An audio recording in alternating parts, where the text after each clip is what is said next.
ang isang NGO na pinaniniwalaan nagpopondo sa operasyon at armas ng mga rebeldeng grupo. Yan ang ulat ni Jessie Atienza ng PTV Cebu.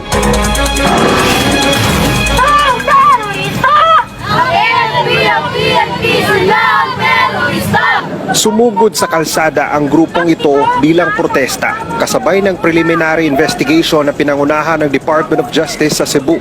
Matapos formal na magsampa ng kaso ang Visayas Command ng Armed Forces of the Philippines laban sa halos 30 Board of Trustees ng isang NGO na Community Empowerment Resource Network o CERNET.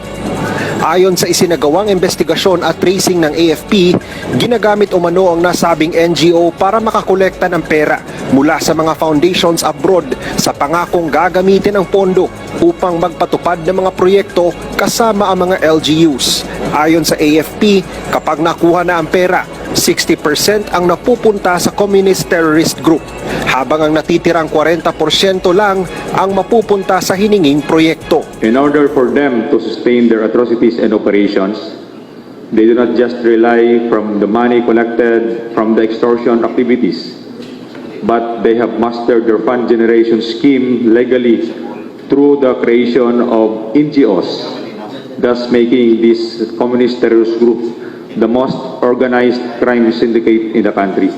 Dagdag ng AFP, isa itong malaking hakbang at kasagutan sa tanong kung saan nakakakuha ng pondo ang communist terrorist group sa kanilang operasyon at pagbili ng armas. Sa nagdaang mga linggo, 12 miyembro ng New People's Army ang napatay ng mga sundalo sa engkwentro sa Bohol at Negros Occidental.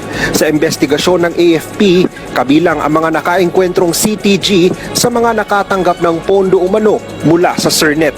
We had to stop or put an end to the terror acts of the CTGs and expose their deceptive tactics, and cut the resources in supporting their armed struggle.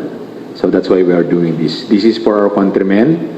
This is for the victims of the decades-long of their terroristic activities.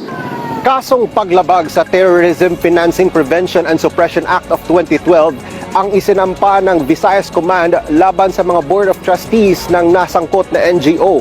Patuloy din ang isinasagawang tracing ng AFP sa mga NGO na posibleng ginagamit din para pondohan ang mga illegal na operasyon ng mga communist terrorist group sa Visayas.